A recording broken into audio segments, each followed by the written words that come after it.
ఆంధ్రప్రదేశ్ రాష్ట్రంలో టెట్ డిఎస్సికి సన్నద్ధమవుతున్నటువంటి ప్రియమిత్రులందరూ కూడా మా హృదయపూర్వక నమస్కారాలు. నేను మీ డాక్టర్ జేఎస్పీ రాయుడు. ప్రేమైన మిత్రులారా, మరి ఈ మధ్య కాలంలో ఆంధ్రప్రదేశ్ ప్రభుత్వం వారు డిఎస్సి మరియు టెట్ నోటిఫికేషన్ రిలీజ్ చేయడం అనేది జరిగింది ఫ్రెండ్స్. అయితే ఈ యొక్క నోటిఫికేషన్ ముఖ్యంగా సోషల్ స్టడీస్ అభ్యర్థులకి నిరాశ కలిగించిందని చెప్పేసి మనం చెప్పుకోవచ్చు. ఎందుకంటే అన్ని జిల్లాల్లో సోషల్ స్టడీస్ పోస్టుల సంఖ్య సింగిల్ డిజిట్లో ఉండటం, కేవలం మనకి ప్రకాశం మరియు కర్నూలు జిల్లాలో మాత్రమే డబుల్ డిజిట్లో పోస్టులు ఉండటం అనేది ఈ నోటిఫికేషన్ ద్వారా మనం గమనించవచ్చు ఫ్రెండ్స్. ఈ నోటిఫికేషన్ చూసిన తర్వాత చాలామంది సాంఘిక శాస్త్ర అభ్యర్థులు డిసప్పాయింట్కి గురి కావడం అనేది జరిగింది. అయితే ఈ నోటిఫికేషన్లో కొంచెం సంతోషపరిచేటువంటి విషయం ఏంటంటే ట్రైన్డ్ గ్రాడ్యుయేట్ టీచర్స్ అలాగే పోస్ట్ గ్రాడ్యుయేట్ టీచర్స్ సంబంధించినటువంటి జోనల్ వైజ్ పోస్ట్ ఏదైతే ఉన్నాయో ఇవి కొద్దిగా 50-60 ఒక్కొక్క జోన్లో 40 నుంచి 60 మధ్య ఈ వేకెన్సీస్ ఉండటం అనేది కొంచెం ఈ యొక్క ఆస్పిరెంట్స్లో కొంచెం ఆశావాదాన్ని పెంపొందించిందని చెప్పేసి చెప్పుకోవచ్చు. అయితే మీ అందరికి తెలిసిందే, ఈ యొక్క మెథడాలజీ అనేది డిఎస్సి విభాగంలో చాలా కీలకమైనటువంటి అంశంగా మనం భావించవచ్చు. ముఖ్యంగా సాంఘిక శాస్త్ర అభ్యర్థులు ఎక్కువగా డిఫికల్టీ ఫీల్ అయ్యేటువంటి విభాగం ఈ మెథడాలజీ. అంతేకాకుండా ప్రభుత్వం వారు కూడా ఈ యొక్క మెథడాలజీ విభాగానికి అత్యధికమైనటువంటి మార్కుల్ని, అంటే దాదాపుగా 20 మార్కుల్ని కేటాయించడం, అంటే డిఎస్సిలో మనకి 40 బిట్ల వరకు రావడం అనేది జరుగుతుంది. యాస్పిరెంట్స్ ఎవరైతే ఉన్నారో వాళ్ళు ఈ యొక్క మెథడాలజీలో మంచి స్కోర్ తెచ్చుకున్నట్లయితే జాబ్ సులభంగా రావడానికి అవకాశం ఉంది. ఈ సందర్భాన్ని పురస్కరించుకొని మరి మీ అందరూ కూడా ఈ మెథడాలజీ పట్ల ఒక అవగాహన కలిగించాలి, మెథడాలజీలో మంచి స్కోర్ తీసుకొని రావాలనేటువంటి ఉద్దేశంతో మరి ఈ వీడియోలో టీజీటీ ట్రైన్డ్ గ్రాడ్యుయేట్ టీచర్స్ సంబంధించినటువంటి సిలబస్ కానీ, అలాగే స్కూల్ అసిస్టెంట్ తెలుగు మీడియం సంబంధించినటువంటి సిలబస్, టీజీటీ సిలబస్ కానీ స్కూల్ అసిస్టెంట్ సిలబస్ కానీ రెండు ఒకటే ఉన్నాయి. ఈ విషయాన్ని గమనించాలి. అలాగే పీజీటీ సిలబస్ కొంచెం డిఫరెంట్గా ఉంది, ఆ విషయాన్ని మనం గమనించాలి. పీజీటీ సిలబస్లో ఎక్కువగా మనము ఓల్డ్ సిలబస్ ఇవ్వడం జరిగింది, అలాగే టీజీటీ అండ్ స్కూల్ అసిస్టెంట్ సిలబస్లో న్యూ సిలబస్ ఇవ్వడం జరిగింది. అయితే మనకి ఎగ్జామినేషన్లో ఓల్డ్ న్యూ రెండు మిక్స్ చేసి ఇవ్వడానికి అవకాశం ఉంది. కాబట్టి టీజీటీ అయినా పీజీటీ అయినా స్కూల్ అసిస్టెంట్ అయినా మనము సబ్జెక్ట్ని సంపూర్తిగా నేర్చుకుంటే ఎలాంటి ఇబ్బందులు లేకుండా, ఎలాంటి అవాంతరాలు లేకుండా స్కోర్ తెచ్చుకోవడానికి అవకాశం ఉంది ఫ్రెండ్స్. అయితే ఈ సందర్భాన్ని పురస్కరించుకొని మరి ఈ యొక్క టీజీటీలో కానీ స్కూల్ అసిస్టెంట్లో కానీ ఉన్నటువంటి సిలబస్ ఏంటి, అలాగే పీజీటీ సోషల్ స్టడీస్లో కూడా సేమ్ సిలబస్ ఉంది. PGT social studies, TG social studies, school assistant social స్టడీస్లో మెథడాలజీ విభాగంలో సేమ్ సిలబస్ ఉంది. అలాగే పీజీటీ కామర్సు, సివిక్స్, ఎకనామిక్స్లో సిలబస్ వేరుగా ఉందనే విషయాన్ని అభ్యర్థులు గమనించాలి. సిలబస్ వేరైనప్పుడు కూడా మార్క్స్ అయితే ప్రతి విభాగంలో 20 మార్కులకే ఇవ్వటం అనేది మనం గమనించవచ్చు. మరోసారి సిలబస్లోకి వెళ్దాం ఫ్రెండ్స్.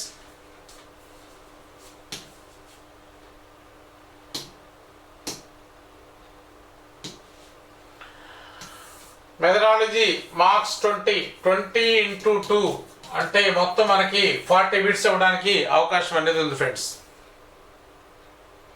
అయితే ఈ సిలబస్ ఒకసారి పరిశీలన చేసినప్పుడు ఈ సిలబస్ అంతా కూడా మనకి new text book, semester text book ఏదైతే సెమిస్టర్ 1 సెమిస్టర్ 2 అని ఉంటుందో ఆ బుక్లో ఈ యొక్క సిలబస్ అంతా కూడా ఇవ్వడం జరిగింది. ఆ బుక్ ఒకసారి పరిశీలించేద్దాం.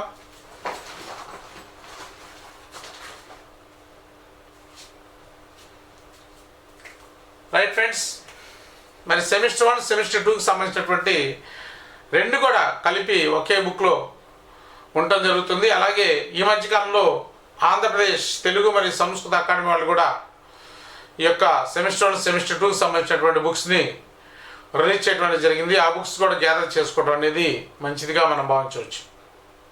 వస్తున్న సిలబస్లోకి వెళ్తే first syllabus aims and objectives of learning social studies. ఇది చాలా ఇంపార్టెంట్ టాపిక్. సాంఘిక శాస్త్ర బోధన ఉద్దేశాలు, లక్ష్యాలు, విలువలు అనేటువంటి టాపిక్ చాలా ఇంపార్టెంట్ టాపిక్. మెథడాలజీని అర్థం చేసుకోవడానికి ఇది చాలా ఉపయోగపడుతుంది. మెథడాలజీ హార్ట్ 1 టాపిక్ అని చెప్పి చెప్పుకోవచ్చు. ఎక్కువగా కనీసం 4 నుంచి 5 బిట్లు ఈ ఏరియాల నుంచి రావడానికి అవకాశం ఉంది. సో దీంట్లో ముఖ్యంగా ప్రధానంగా values through social sciences, learning objectives and illustrations, learning objectives in constructivist approach, academic standards.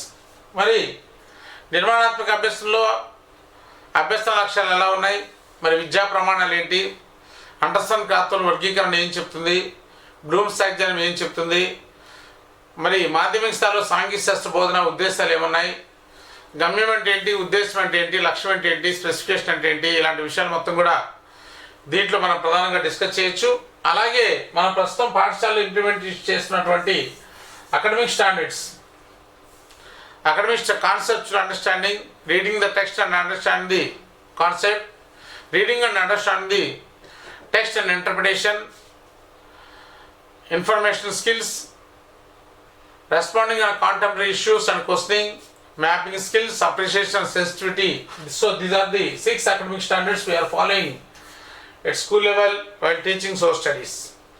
So వీటికి సంబంధించినటువంటి క్వశ్చన్స్ కూడా అడగడానికి అవకాశం ఉంది. దీన్ని బాగా ఫోకస్ చేయాలి. కనీసం దీంట్లో నుంచి 5 నుంచి 6 బిట్లు రావడానికి అవకాశం ఉంది. చాలా ఇంపార్టెంట్ టాపిక్. అలాగే సెకండ్ చాప్టర్ తీసుకుంటే school curriculum and resources in social, చాలా ఇంపార్టెంట్ టాపిక్. మనం దీంట్లో తీసుకుంటే కనీసం ఈ యొక్క టాపిక్ 100 పేజీల వరకు ఉందండి. 100 పేజీల వరకు ఉంది ఈ యొక్క టాపిక్. చాలా ఇంపార్టెంట్. దీంట్లో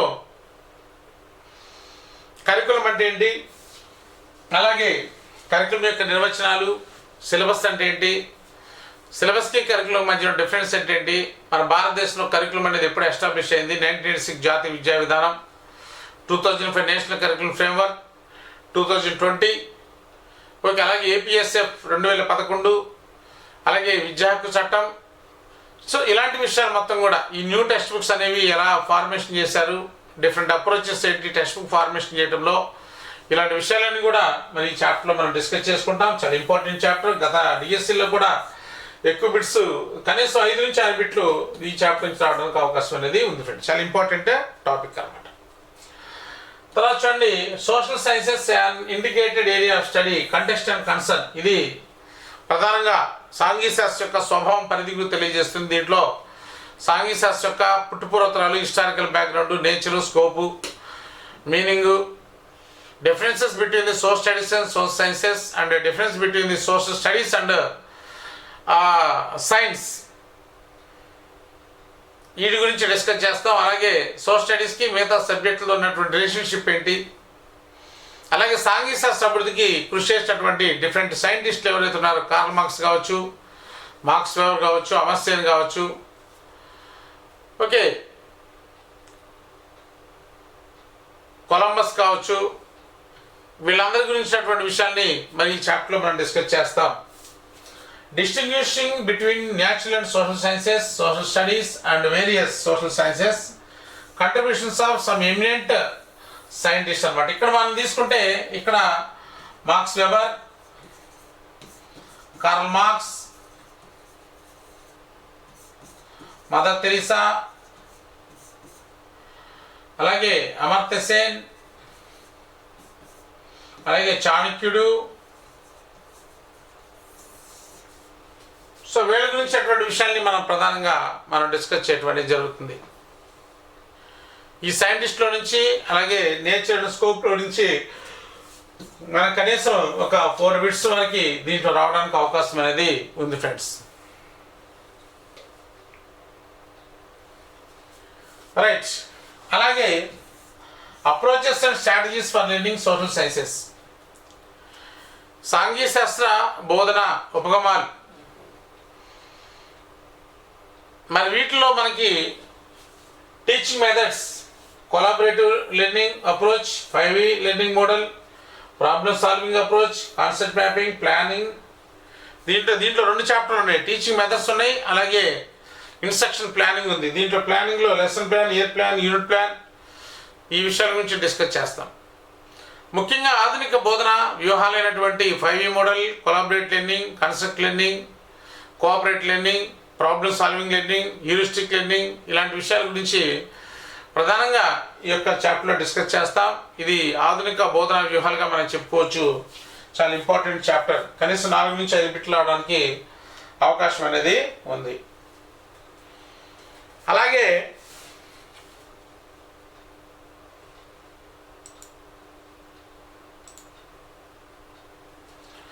5th చాప్టర్ తీసుకుంటే community resources and social sciences laboratory, సామాజిక వనరులు అలాగే సాంఘిక శాస్త్ర ప్రయోగశాల అనేది మనం తీసుకుంటే, మరి దీంట్లో మన సామాజిక వనరులు అంటే ఏంటి, సామాజిక వనరులు ఎన్ని రకాలుగా ఉంటాయి, సాంస్కృతిక వనరులు, శాస్త్రీయ వనరులు, ఆర్థిక వనరులు, అలాగే చారిత్రక వనరులు, భౌగోళిక వనరులు, ప్రభుత్వ పరంగా విలువగల వనరులు, సామాజిక వనరులు, ఇలాగా కమ్యూనిటీ రిసోర్సెస్ని మనం అనేక విధాలుగా డివైడ్ చేయొచ్చు. మరి ఇవే కాకుండా మన వనరుల్ని మనం ఎట్లా యూటిలైజ్ చేసుకోవాలి.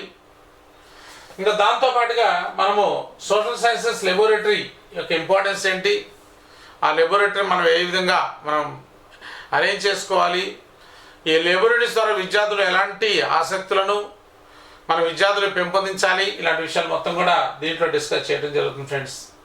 అలాగే 6th చాప్టర్లో tools and techniques of assessment for learning social sciences. ఇక్కడ మనకి ముఖ్యంగా ఈ యొక్క మూల్యాంకనంలో ఉన్నటువంటి టూల్స్ అండ్ టెక్నిక్స్ ఏమున్నాయి, అలాగే concept of the evaluation, CCE assessment framework, దీంట్లో ఫార్మేటివ్, సమ్మేటివ్ అసెస్మెంట్, అలాగే మన లెర్నింగ్లో డిఫికల్టీ ఉన్నటువంటి విద్యార్థులకు ఎలాంటి మనం మూల్యాంకనం చేయాలి, క్వాలిటీస్ ఆఫ్ గుడ్ టెస్ట్ ఏంటి, ఒక ప్రశ్నాపత్రాన్ని మనం ఏ విధంగా మనం తయారు చేయవచ్చు, ఇలాంటి విషయాలు మొత్తం కూడా దీంట్లో మనం ప్రధానంగా డిస్కస్ చేయడం జరుగుతుంది ఫ్రెండ్స్. మనకి ఇది 20 మార్క్స్ వస్తాయి.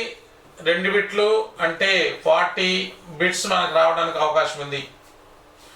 అదే మనకి జాగ్రఫీ కానీ, హిస్టరీ కానీ, సివిక్స్ కానీ, అలాగే ఎకనామిక్స్ మనం తీసుకుంటే వీటిలో మనకి టోటల్గా 40 మార్క్స్కి అంటే 80 బిట్స్ రావడానికి అవకాశం ఉంది. అంటే ఈ 4 సబ్జెక్టులు నేర్చుకుంటే మనకు కనీసం ఒక్కోదానికి యావరేజ్గా 10 మార్కులు వేసుకుంటే 40 బిట్లు 40 మార్కులకి ఇక్కడ ఉంది. అలాగే కానీ ఇక్కడ ఒక సబ్జెక్ట్లోనే 40 బిట్స్ రావడానికి అంటే 20 మార్క్స్ రావడానికి అవకాశం ఉంది. సో కాబట్టి మనకి సోషల్ స్టడీస్ అభ్యర్థులు ఎవరైతే ఉన్నారో, ముఖ్యంగా టీజీటీ ప్రిపేర్ అయ్యేటువంటి వాళ్ళు వీళ్ళు ఇంగ్లీష్ మీడియంలో ఈ యొక్క ఎగ్జామ్ రాయాలి, ఇంగ్లీష్ మీడియంలో రాయాలి. అలాగే పీజీటీ సోషల్ స్టడీస్ ప్రిపేర్ అయ్యేటువంటి వాళ్ళు, పీజీటీ సోషల్ ప్రిపేర్ అయ్యే వాళ్ళు కూడా ఇంగ్లీష్ మీడియంలో ఎగ్జామ్ రాయాలి.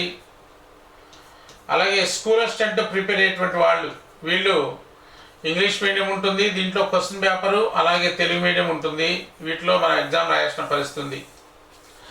అయితే ఎక్కువగా ఈ యొక్క సోషల్ స్టడీస్ ఆస్పిరెంట్స్ ఎవరైతే ఉన్నారో ఎక్కువ మంది బీఎడ్ కంప్లీట్ అయిన తర్వాత స్కూల్లో ఎక్కువ మంది మన వాళ్ళు వర్క్ చేస్తూ ఉంటారు. తద్వారా వాళ్ళు నిత్యం కూడా ఆ యొక్క కంటెంట్కి సంబంధించిన పుస్తకాలని నిత్యం చదువుతూ విద్యార్థులు చెప్తూ ఉంటారు. కాబట్టి ఎక్కువ మంది అభ్యర్థులు నేను గమనించింది మరి 40 మార్క్స్కి దాదాపుగా 40 పెట్టేటువంటి వాళ్ళు కూడా మన కంటెంట్లో ఉంటారు. కానీ ఈ మెథడాలజీ అనేది మనం బీఎడ్లోనే చదువుతాం, తర్వాత డిఎస్సీలు కానీ టెట్ కానీ ఉంటే చదువుతాం, కానీ లేకపోతే ఆ పుస్తకాలను చదవం.